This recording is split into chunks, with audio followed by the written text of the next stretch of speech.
Hello, everybody. This is Skip Alzheimer. Welcome to the AV Geeks Lunchtime Streaming Show, where we watch old 16 millimeter films. And if you know what these are all about, my eyes are dilated. I just went to the eye doctor, and so there you go. So now everything is very bright and a little fuzzy, but we still got some 16 millimeter films to watch. So, what's the big hurry?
I don't get it. Maybe I missed something because my eyes are blurry, but I didn't get it. I did not understand. Maybe somebody in the comments can spell it out for me, but it just seemed like, I don't know.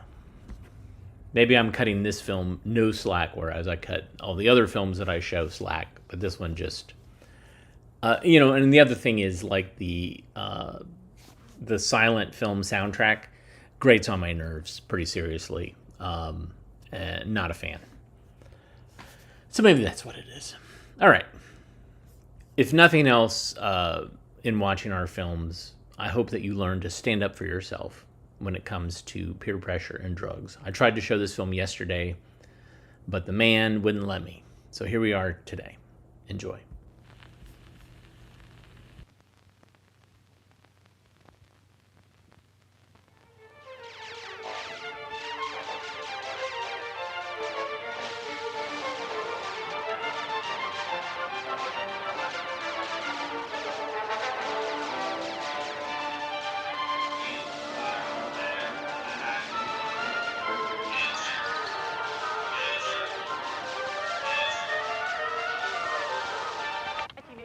Buick Regal going waffle face. Marilyn, we're glad you were able to get...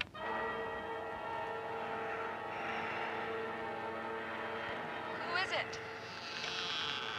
Who's there? Help! It's not me! No! No! Yes! It's not me! Help! Help! Help! Help! I thought you guys were going out. We're back. Don't get any ideas about hanging around because you're not, okay? No, children, I'm sorry. This is a PG movie. Oh, I've been waiting to see this for so long. Forget it, Nikki. Out. Come on, please. No. Thanks a lot. Oh, Louis, maybe we should give little Beaver here a break. Forget it, JT. Come on. No, I'm serious. I mean, what's the big deal? He's cool. Are you cool? Yeah. Right. I mean, the boy is 12, Louis. Think back, man. All right, he can stay. You owe me one. You owe me one. Okay, let's get this party rolling. Let's get the movie watching. JT. What? Will you relax, man?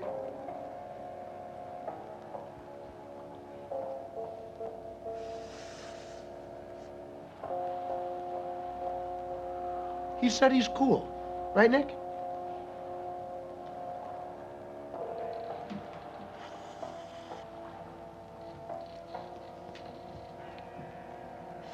Want some?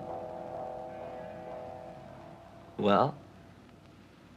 I'm thinking, I don't know what to do. I mean, I don't want to smoke it. But if I don't, they're gonna think that I'm a baby. There are things that you can do. There are ways to handle pressure. This workshop is to help find ways that will work for you guys. Let's see if we can help Nicky out with his problem. What can he do about his brother? Well, it sounds to me like his brother's the one with the problem. Yeah, okay, but Nicky has to take care of himself first. What can he do? Well, you could just take the joint and put it out. Great. My brother would kill me. You could pretend to smoke it and not really do it. Nah. Look, if you don't want to do it, you should just not do it. Well, how do I do that? Say, no thanks. Yeah. No thanks, that's all? Why not? Nicky, what do you think would happen if you tried that? Want some? Well, are you gonna take some or what? No, thanks. All right. A lot of times, it's all it takes. A simple no thanks. Just let people know you're not interested. Right. Hey, Athena, you want to hit? No thanks.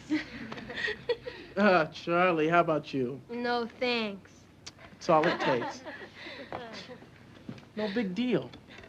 What if they keep hounding you? What if they're like, come on, try it? Yeah. Really, that's exactly what JT would do. When you say no, he thinks you really mean yes. Come on, Nick, give it a try. What, are you afraid that you're gonna get caught? Huh? No. What's the matter then? Go with the flow here.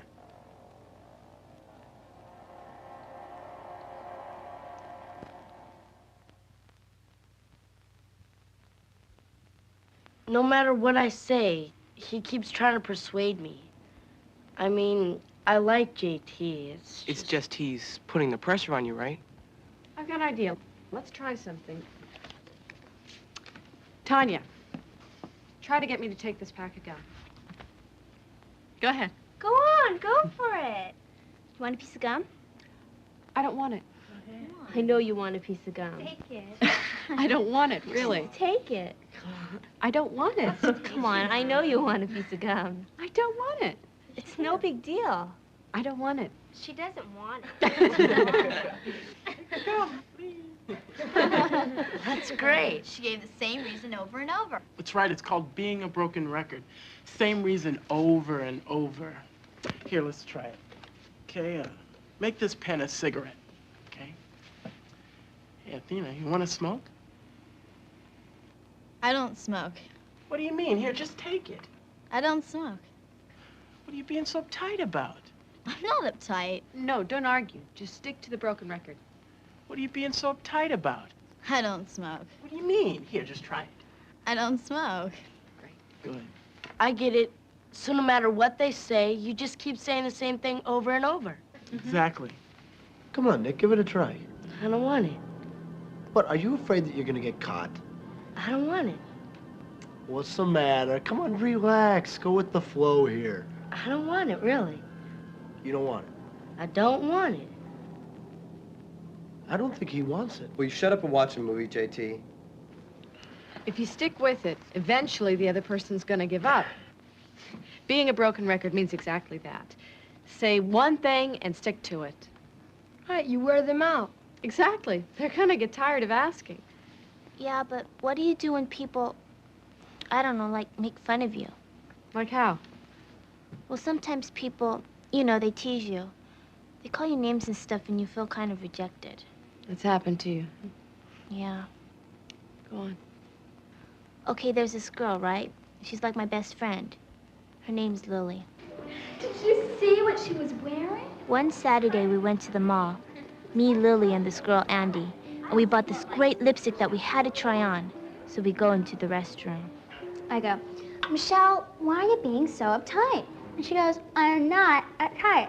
And I go, Michelle, you're one of the most uptight people I know. What do you think? I like it. It needs something.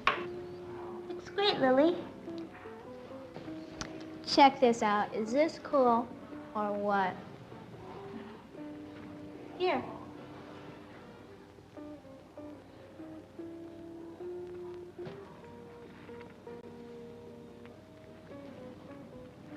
What's the matter? Nothing. I just... Tanya completes the look.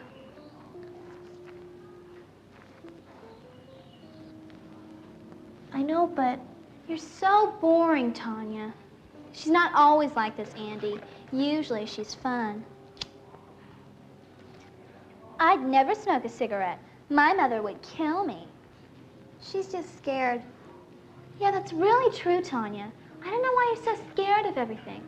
It's just one cigarette. Big deal.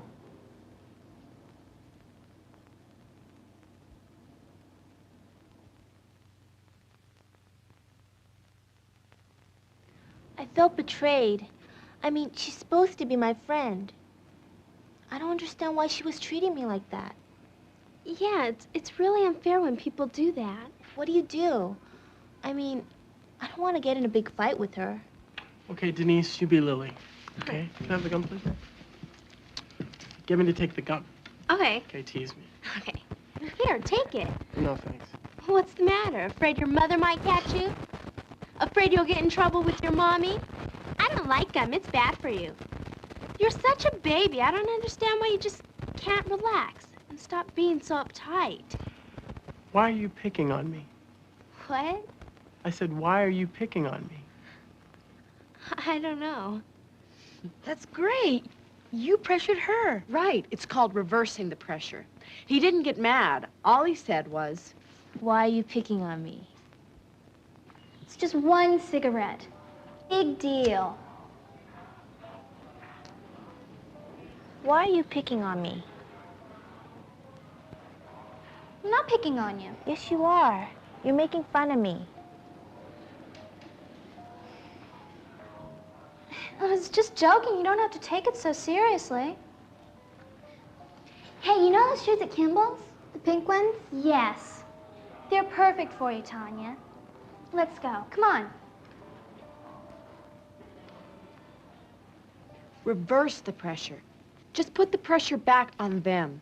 If they're really your friends, they'll stop teasing you. Right. They want to be your friend just as much as you want to be theirs. Exactly. What about when you go to a party? Yeah, I mean, sometimes you go to a party and there's beer or whatever, and you feel, I don't know, Like everybody's doing it and I'm not. You get to a party and you feel kind of out of it. Let me see if I can explain it. Okay, take last weekend. I got invited to a kind of parents are out of town party, right?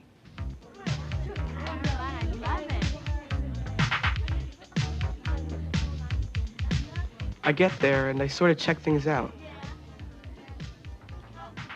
I see some kids with beers, but I can handle that. I just look around for somebody who isn't drinking and hang out with them. Marissa! Hi, Viv. How's it going? Pretty good. Pretty wild party, huh? Yeah. My problem is dealing with people like Chet. Ben! Marissa! You having a good time? Yeah. Great party, Chet. Pretty boring, actually, but listen, you guys want to have some fun? Definitely. Sure. Let's check out the real party, outside.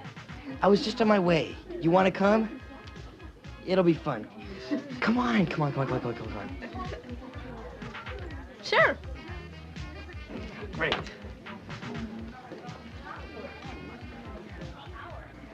Ben, come on.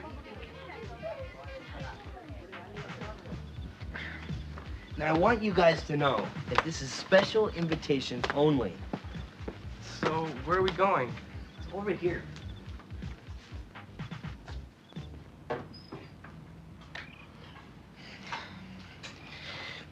You guys are in for a real treat.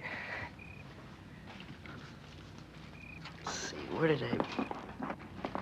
Here we go. Uncle Chet's highly confidential secret stash. Ben, I'll give you the honor and the privilege of being numero uno in line. Look, I don't know, Chet. Hey, look, I know Marissa's gonna have some. Right, Marissa? Sure she is. Okay, man. It's up to you. Let's send this party into orbit.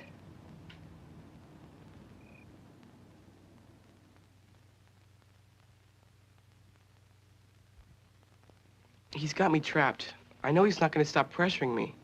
You see, it doesn't matter what I say to him, because he's not going to listen.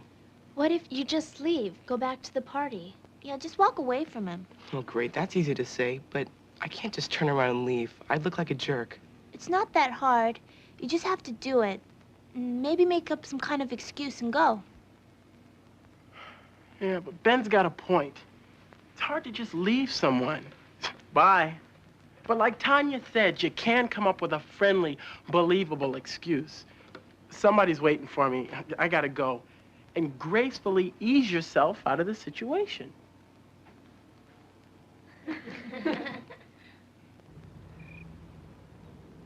Okay, man. It's up to you. Let's send this party into orbit. I gotta go back. Come on, man. Don't give me that. No, seriously. Milton's waiting for me. Look, I'll be inside. Catch you later. Do you want to come too? I'll walk you back. What is this? I should go. Milton's probably wondering what happened to me, too. I thought we were gonna party. Go ahead, man. Have fun. Catch you later.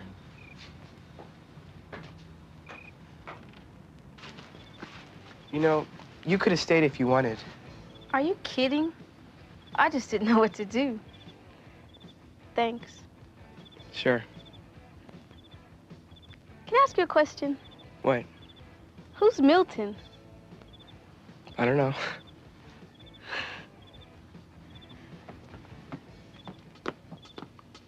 I used to feel that it was just me. You know, that I was the only one. But that's just not true. I found that a lot of kids want to say no. And a lot of kids do. It's okay. I used to be afraid of what my friends would think of me, but I have to like myself. I have to respect who I am. Friends respect you for that. It's like the best friend I have is me. Really? There's lots of ways to say no. Try them. Stand up for yourself, okay? Okay. Okay, let's get out of here.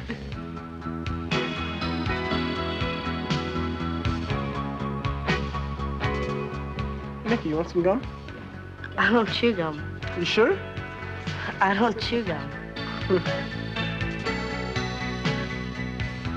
Tanya, no, you're not afraid of a little piece of gum, are you? Why are you picking on me? Ben. Hey, Ben, whoa, some gum. I gotta go. What is this? Here. Catch you later.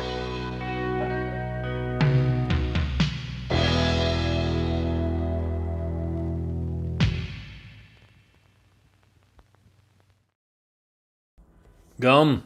Want some gum? At least they said no thanks instead of just say no. It was like, no, thank you. At least you're being polite. Like, nah, you paid a lot of money for that drug, so it will be wasted on me. Let's see, what do we got going on here? Let's learn about our urban alternatives. Enjoy.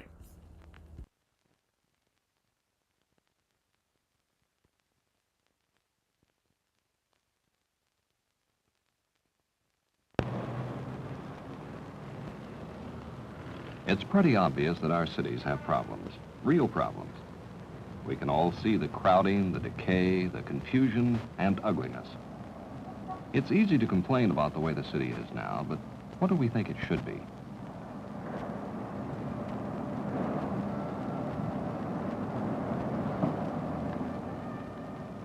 The city is a man-made environment. This is where most of us live and work. Over the years, people built this urban environment, and they built it for other people to use and enjoy. For decades, well-intentioned efforts at urban renewal have attempted to make this environment more suitable for the use and enjoyment of people.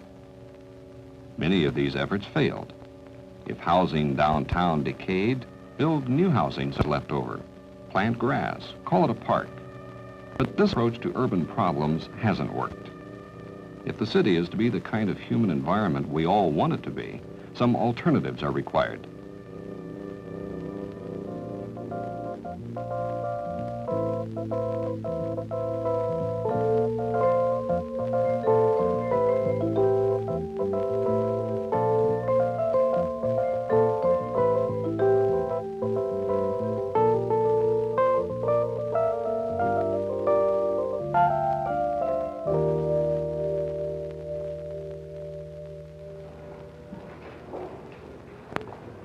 In response to the failures of the past and the challenges of the present, a new profession has evolved.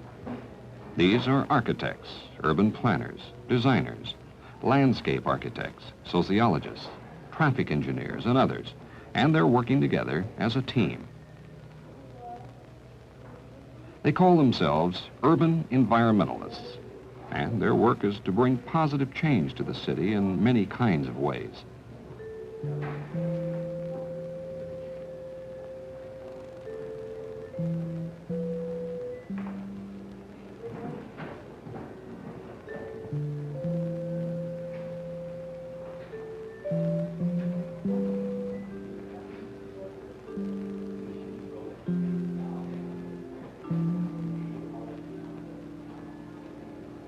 A city is always being changed and adapted in response to the needs of the people who use it.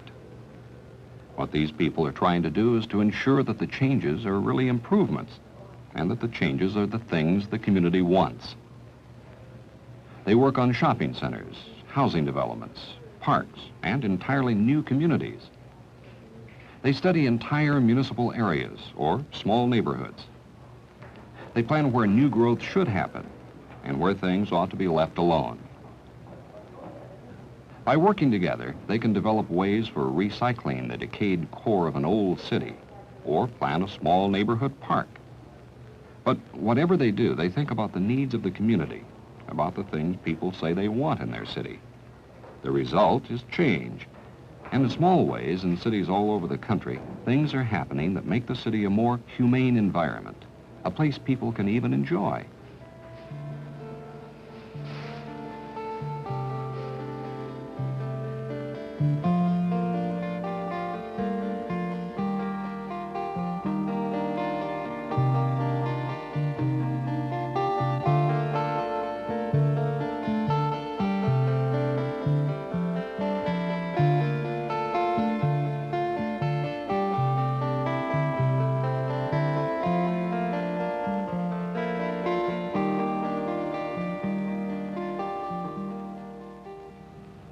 There are a number of basic problems facing almost every American city, and streets like this one are one of them. For many of us, this is the only place we have to go shopping. You've got to have a car to drive from one store to the next, from one stoplight to the next. It's ugly, chaotic, and inefficient, but it's all that is available in many cities in this country. Like so many of our urban mistakes, it wasn't really planned, it just happened.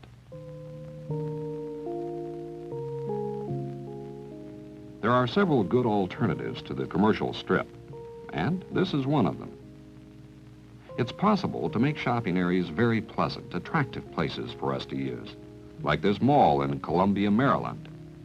It draws people from 30 miles away, people who could shop at nearer conventional places, but who like this environment much better.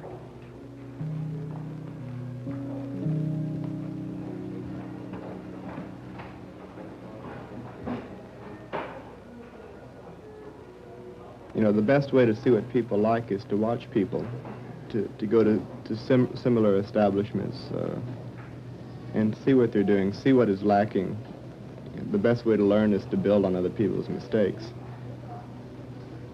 and to study if something is successful, exactly what makes it successful and how can we make it even more so. The mall seems to be tremendously successful. There are people there really genuinely having fun, enjoying the space and what it has to offer, almost completely aside from the shops and stores that form the space. It almost becomes a recreational facility. This kind of mall isn't the perfect answer to every commercial street in every city, but it is one alternative.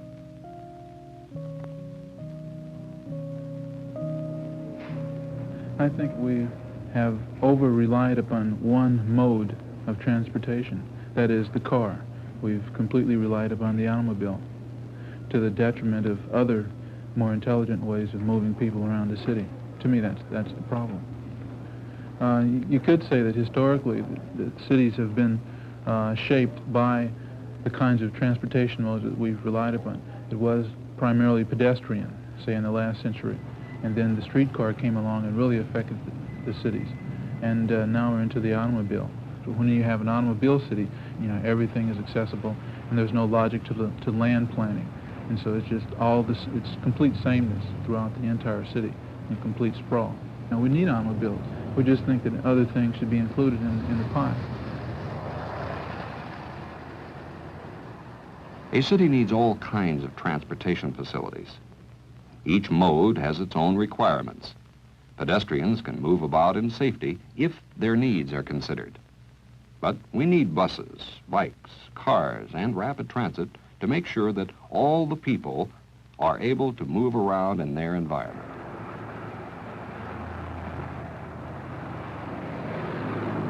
If you find that one car can carry one person and one bus can carry 40 people, it will be a much better alternative to utilize a bus from a system standpoint. In many cities, alternative forms of transportation have been allowed to decay as the automobile dominated the urban pattern. Often, bus service was the first victim. But a few years ago, bus service on this major commute route was improved to attract people out of their cars. This is the peak of the rush hour, yet traffic moves swiftly because each bus replaces 40 cars.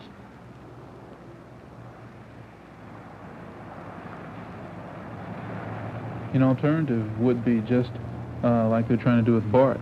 That's a fantastic alternative. And if that can work in many other cities in the country, I think we can have a much better city.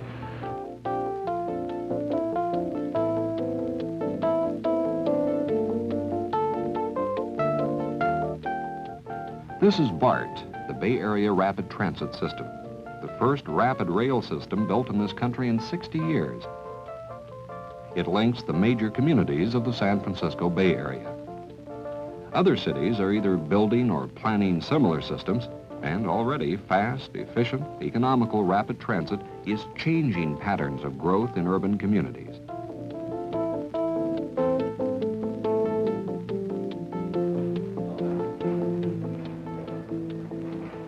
An unfortunate consequence that we're faced with in development today in cities is the destruction of some of our fine, really fine old buildings. Buildings with a heritage and good design. Now, you can't save all of those. You can't always keep those buildings. You can't save everything, but certainly we could be much more discriminating in our removal.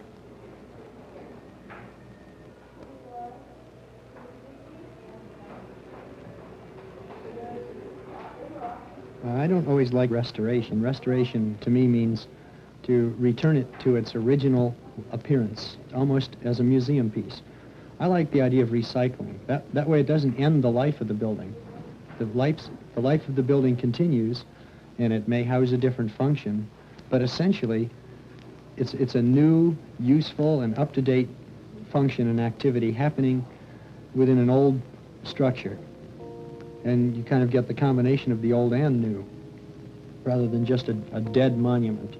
Ghirardelli Square was designed to be the backdrop or a stage set for people's activities. It was an attempt to take existing buildings and recycle rather than restore those buildings. Keep the history and the tradition of those buildings, but apply new, up-to-date, modern functions within their walls, and thereby keep the thing current, keep the thing alive today, but very much attached with its past and its history. And it serves as a set. It gives a lot of opportunities and choices to the participants. When you go to Ghirardelli Square, you become a participant. You take part in something there. You utilize the set.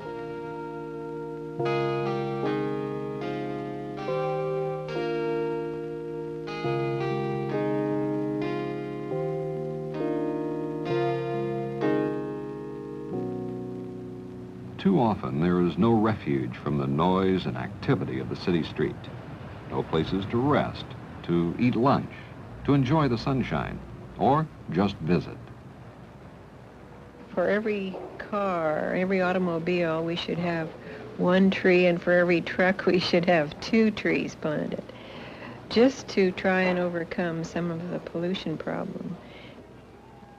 I happen to be interested in the planting that goes on, but I need to work with designers so that we can do it together.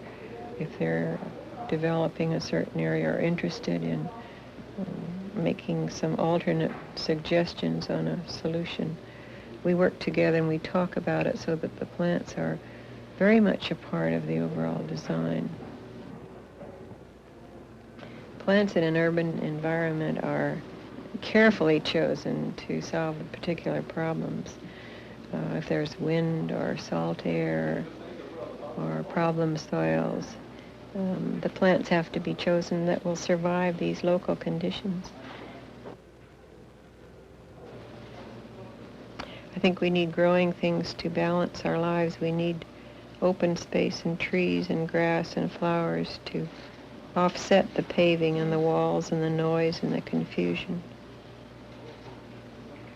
Everybody needs a chance to be quiet and sit down and just do nothing, to daydream. I think it's a part of our lives. I don't think there's anything wrong with doing nothing once in a while.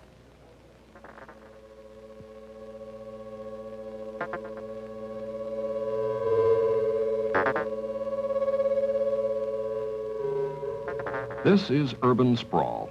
Individual houses, all alike, squeezed onto the smallest legal lot. There's no public open space, no trees left, no natural features of the landscape left after the bulldozers. It's a very poor way to use land and to house people. People want and need a lot more from their residential communities, but all they get from the traditional development is shelter. We know people want more than the kind of housing that we find in most cities today. The traditional way really abuses the landscape, and sometimes this is our fault. Our building laws forces developers to build in repetitive patterns, the same lot size and the same kind of house on each lot. And it takes an educated public to force our local governments to provide laws which can allow the developer to build in more creative ways than what is generally available today. But with this new kind of approach, one can rearrange the whole bag of requirements that you need in housing and rearrange it in a creative way where you could be responsive to the natural features of the site, as well as to be very responsive to all the needs that people have who live in that housing area.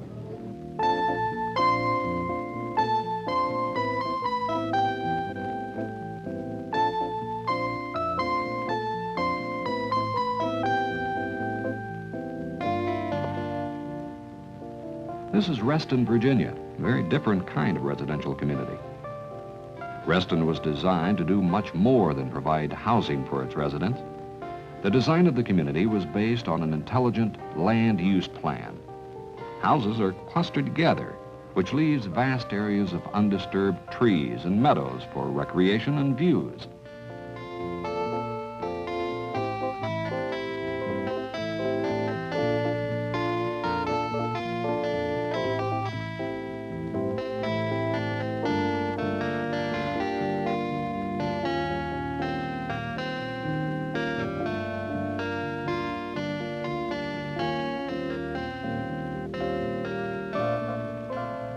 Reston, unlike most residential communities, has a beautiful central plaza.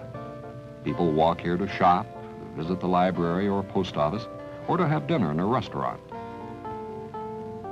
Reston is a planned environment for people, but it is an environment designed to harmonize with nature. Good things in cities do not happen automatically. It takes great deliberation and public commitment.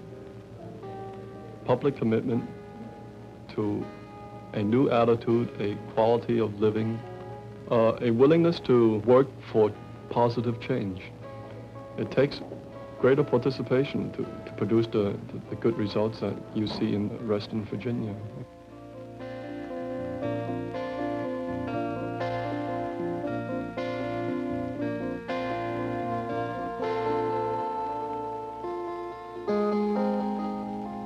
It's easy to complain about our cities, about about the crowding, the confusion, decay, and noise, but there are alternatives to the problems, and it's possible to make our cities livable, even beautiful environments for all of us. Change in a city is constant, and with public commitment and involvement, that change can mean continuous improvement. But people will have to become much more involved in this process of change, more involved in the design of their own environments if it's ever to happen. And maybe this involvement is the most important urban alternative.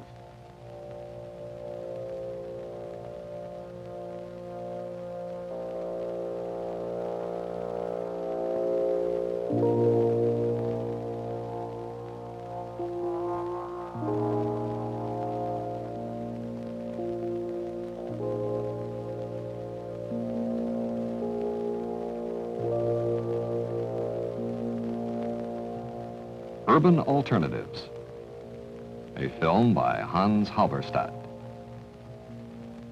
Music by Riley McLaughlin.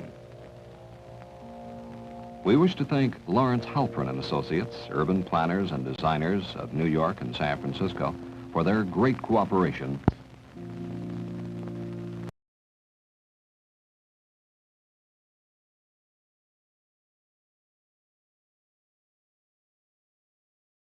And then it just ended. Yeah, there's some great footage in there. 1973. Wow. Let's see. Let's learn about Probing the Sail. Probing the Sail. I think this is an 80s film, but I'm not 100% sure. Let's watch and learn and enjoy.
What a lovely wedding. She's so pretty.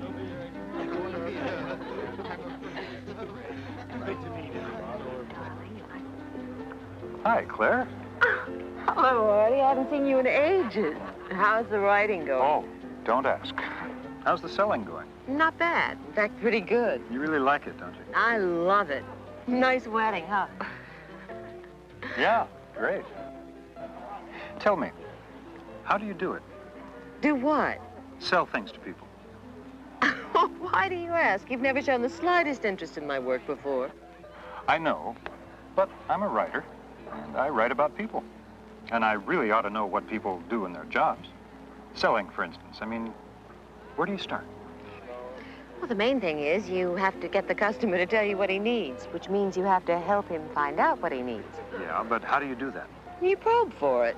Yeah, but how? Well, it's fairly systematic. You follow a certain line of questioning. Like what? What's a typical kind of question you'd ask? Well, it depends. I use different kinds of questions. Are you sure you really want to hear all this? Yeah, I really want to know. Well, okay. Now, the other day, I was at Vanguard Corporation.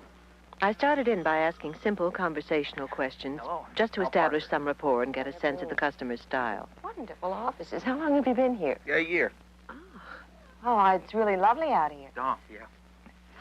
I guess it's an easy drive, too. Yes, it is. What does your company do, exactly? Well, we lease, things. Vehicles, equipment. Different, things. I realized he wasn't the type to volunteer a lot of information. I decided to keep asking questions. Well, as you know, I want to talk to you about copiers. You must have a lot of contracts and correspondence to copy. Yeah, more and more all the time. Sounds like you're a growing company. Tell me, what are you looking for? And what are your main objectives for copying equipment? Well, let's see. Something that's pretty fast and that could handle a lot. Yeah, that's what I'd say. Speed and high volume. We want to get this stuff out.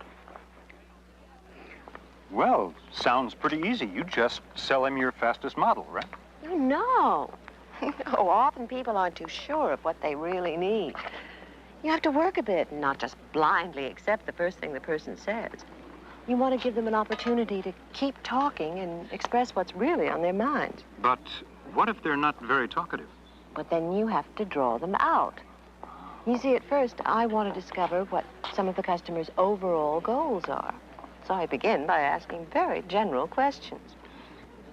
You see Lillian over there? Well, she's a psychologist. Imagine how she might question a client to get them to open up. I try to use a similar approach. Tell me, how do you feel about the way things are going in your office? Are there any problems? Well, some, I guess. Please, tell me. That's why we're here. Well, I don't know really where to begin. I understand. Why don't I just suggest something in general, and you tell me how you feel about it? Cost control, for instance. I don't know. Okay. How about personnel? Well, they have been complaining pretty much lately. Oh, is that because of working conditions? Maybe. Our business has been growing very fast. And when the copy equipment breaks down, it's real chaos. I mean, the work just doesn't get out. The whole place just comes to a stop. Well, I think we need to find out more about your problem before you can decide. Don't you? I guess. You see, you need to take the time to feel them out. There's a big temptation to try and sell your product to the customer before you've really discovered what they need. And once you've determined some of their overall objectives, such as operations or cost control or better personnel relations, then you can start asking specific questions to find out how the product will actually be used. You know Ed Taylor. Oh, sure. Fast Eddie. Ace reporter. Well, imagine the kind of style he might use interviewing someone for a story. What about full collating? Yes. You need color reproduction? Yes. How about multicolored paper? Yes. Do you want the copy paper to contain your letterhead? Sometimes. Listen, taxi! Of course, you have to be careful with this technique. Nobody likes to be grilled. No more questions. I've got to go. Well, do you want the automatic feed or duplexing? You really do try to find out a lot. Tell me, do you spend all week with a client? Oh, Lord, no. No, I usually see 4 or 5 clients a day. You're kidding. No wonder you have to have a system. I'll say. That's a logical, step-by-step process. You decide what information you need to know, what kind of question to ask. Now, once you locate the problem that's of most concern to the customer, it's often time to use probing questions. Well, these allow you to really zero in on a particular problem or issue. You see Dr. Beckett over there? Imagine what he might do working up a diagnosis.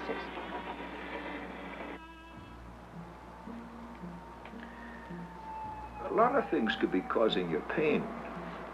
Costs, personnel. But when I mention operations, you seem to flinch. Now, is that a particularly sensitive area? Yeah, that's what's really killing me. The copiers were down 3 days last week. Well, is it that the machines break down a lot, or that it just takes a long time to repair them? Yeah, that's it. Sometimes they're out of action for several days. Then we're really hurting. Well, why don't you train someone in your office to patch them up? Oh, those damn machines are so complicated. Only their specialists can operate on them. Ah, I see. So your real problem and your real pain seems to lie in the servicing of machines. Now, all these other issues, as I see it, are just symptoms of this underlying problem. Am I right? Yeah. You have to explore a bit to find out what's really going on in the customer's mind. Now, people often aren't too sure which of their problems is the most important. A good salesperson can help shape the customer's perception of his own needs. Now, asking leading questions is one very effective way to do this. Oh, sounds interesting. How does that work? Well, a leading question directs or leads the customer's thinking into areas that you think is important. Mm-hmm. It forces the customer to make choices. Imagine what Anita over there might do when she cross-examines the witness. The lovely spread you have here. Tell me, Mr. Parker, if you could get a copier that printed on both sides of any paper, would that interest you? Well, yes, it would. What would you prefer? A copier that had to be repaired by outsiders or one that could be serviced by someone in your own office?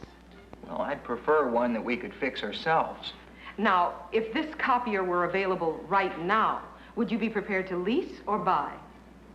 Well, Objection, Your Honor. Leading the witness. I withdraw the question. Now, let me rephrase that.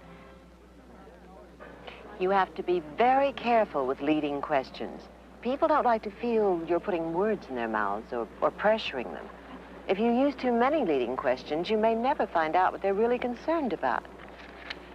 You're really serious about this. This is wonderful material. I don't want to forget it. Oh, listen, I have to call my office. I'll be back. Got to stay in touch, huh? For sure. Maybe I'll save you some cake. So, let's see. After establishing some rapport, there are 4 different kinds of questions. The general question. These should be broadly phrased to allow people plenty of room to answer in the way they want. They're both so psychologically sound. I know their mothers and fathers. Then there's the specific question, to narrow down a topic to concrete information. Let me try one of those. Are they any good? Thanks. Specific questions are also useful in changing the topic. Probing questions help to focus on the customer's real problems, the gut issues. And when a customer seems unable to articulate his own needs, you can use a leading question. And how many bridesmaids?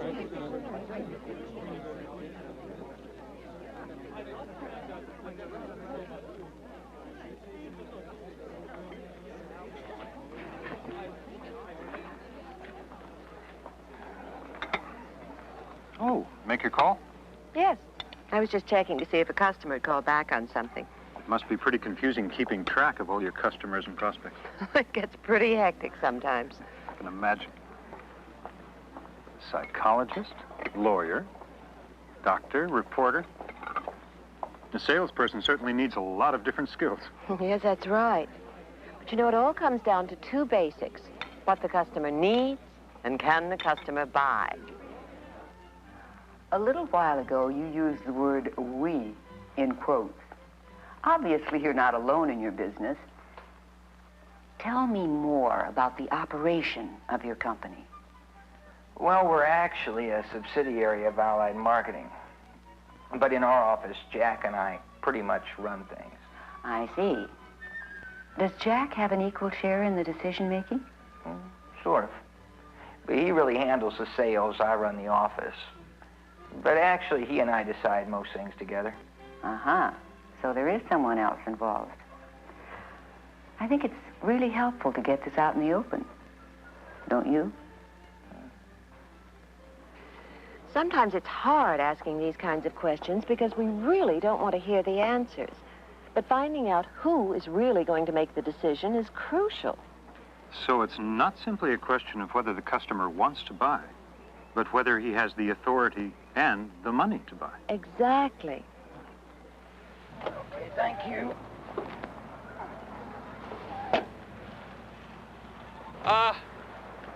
Just a few more questions, Mr. Parker, if you don't mind. Are you operating on a fixed budget for a copying system? Yes, we are. And are you prepared to spend that budget at this time? Yes, if we find something we like. Well, when would delivery have to be made? Within a week of purchase. We can't afford any downtime. Okay, do you have any other fixed criteria or any feature that you absolutely require? Yes, some. Could you itemize those? I just want to get the whole story. Well, let's see. It's remarkable how much thought goes into selling. Oh, yeah, you got to keep on your toes. For one thing, you have to find out about the competition. Now, this is rather delicate, I realize, but many people like to get a second or even a third opinion. And I was wondering if you'd been talking to anyone else. Well, yeah, actually I have. And then, of course, there's our present... Suppliers. Oh, I understand. Well, do you have a pre-existing service contract? Yes, and the lease buy option, which expires next month. Yeah, I don't know what to do. I've been dealing with these people for several years now, and... I see. And yet your condition, your complaint, hasn't really been cleared up. No, the breakdowns, the waiting for service, the paper cost, it keeps right on. Yeah, the old hard copy syndrome. Well, I'd like to get the whole picture here. And then I'd like to prescribe something which is going to clear up your symptoms and make your copying completely pain-free. I was wondering when you stop asking questions and start telling the customer how great your product is. Well, we're not quite there yet. Yeah, but... First, you have to verify what you've learned so far. And then you make your case. Right. Now, if I might summarize the facts of the case. Mr. Parker, your business is expanding quite rapidly. Is that correct? Yes, it is. And you need a copying system that can keep pace with your demands. That's right. But I don't think we need anything too elaborate just yet. I see. You would like a system that is initially simple, but that could be easily upgraded. Is that right? Yes, exactly. Further, you said earlier that you were concerned about the servicing of the equipment? I just can't afford any long breakdowns. Then having a system that is reliable and could be repaired by someone on your staff is an objective of yours. Yes, that would be wonderful. Your primary goal is a dependable and economical copying system. Are we agreed? That's right. That's exactly what we're looking for. Thank you, Mr. Parker. I have no further questions. I think the verification process is a critical step. By restating the customer's needs and getting his agreement that these are his real objectives, it's like making a contract with a customer. Amazing. And of course, you realize I do all this before I actually present my product. You're kidding. You mean this is just the first act? Well, as you should know, if you build a first act well, the rest should come pretty easily. I wish it did. Oh, it's my beeper. Oh, since when does a playwright need a beeper? Oh, it's just a little sideline. It's not my life. It's just a little hobby, really. You see, it isn't just a beeper. It actually prints out the message for you. Call Sheila and the phone number. It prints out a 15-word message. Hey, that's fantastic. Yeah, that's what I thought. So I started a little mail order business. You mean you're selling them?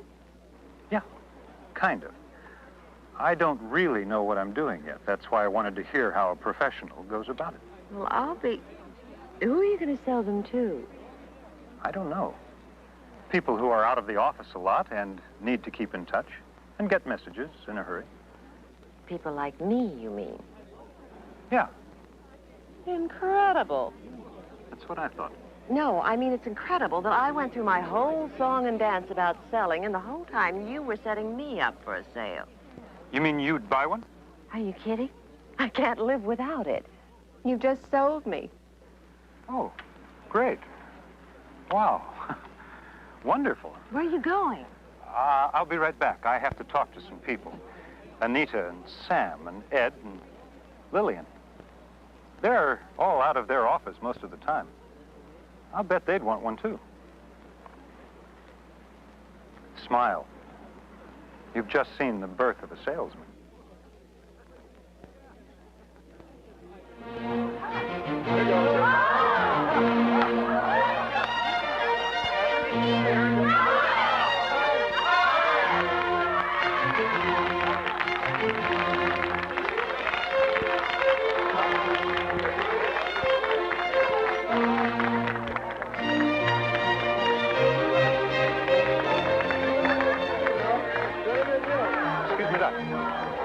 I was wondering whether you had occasion to be out of your office and miss messages and phone calls. Oh, God, always.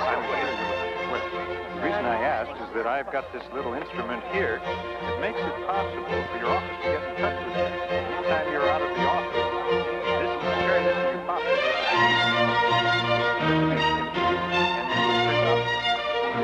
And actually give it in words. So if you had a phone number to call or a person who needed your services. Gee whiz, that's very interesting. I thought you might like that. Literature on this? I certainly do, and I can get it for you right away. Yeah, but there's no No radio. Oh, would you be interested in something like that? You probably got 3 or 4 of them, you know, you might be able to get them to you. All right, thanks, Doctor.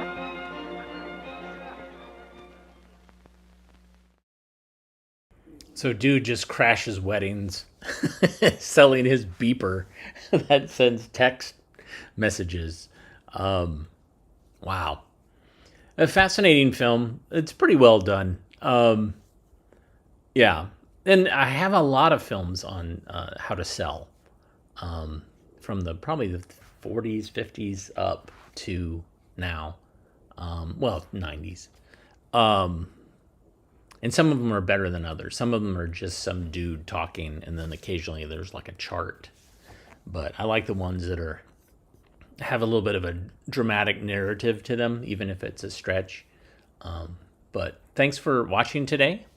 My eyes are still fuzzy from my eye exam, and go every year and get your eyes examined because they might find something.